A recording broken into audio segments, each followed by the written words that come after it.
এই সব বাচ্চাদের বলছি কেউ যেন ভাত নষ্ট করবে না, কেমন? থালা পরিষ্কার করে খেয়ে নেবে। এই ডিমের কুসুমটা ঠাম্মির জন্য নিয়ে যাই। এই ডিম কেউ নষ্ট করবে না, সবাই খাবে। এই অঙ্কন, ডিমের কুসুমটা পেছনে লুকিয়ে রাখছিস কেন? কি হয়েছে তোর? আসলে আমার ঠাম্মি কুসুম খেতে পছন্দ করে, তাই এটা বাড়ি নিয়ে যাব। কি সামান্য একটা ডিমের কুসুম বাড়িতে নিয়ে যাবি তোর ঠাম্মির জন্য? আসলে আমাদের সংসারে এতই অভাব যে কিনা একটা ডিম কেনার টাকা নেই, সেই জন্য এই কুসুমটা আমি ঠাম্মির জন্য নিয়ে যাচ্ছিলাম, যাতে আমার ঠাম্মি একটু তৃপ্তি ভরে খেতে পারে। আচ্ছা, ওসব নিয়ে তোকে ভাবতে হবে না, তোর ঠাম্মির ডিমের ব্যবস্থা আমি করব। তুই এক কাজ কর, ডিমের কুসুমটা ফটাফট খেয়ে নে তো। ঠিক আছে, আমি খাচ্ছি।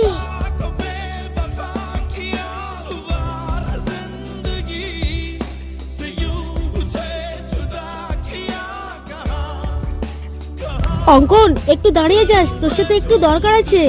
শোন না, আমি তোকে কথা দিয়েছিলাম তোর ঠাম্মির জন্য ডিমের ব্যবস্থা করে দেবো। তো আমার কাছে এই মুহূর্তে তো ডিম নেই, টাকাই আছে, এটা নিয়ে ঠাম্মিকে ডিম কিনে দিই।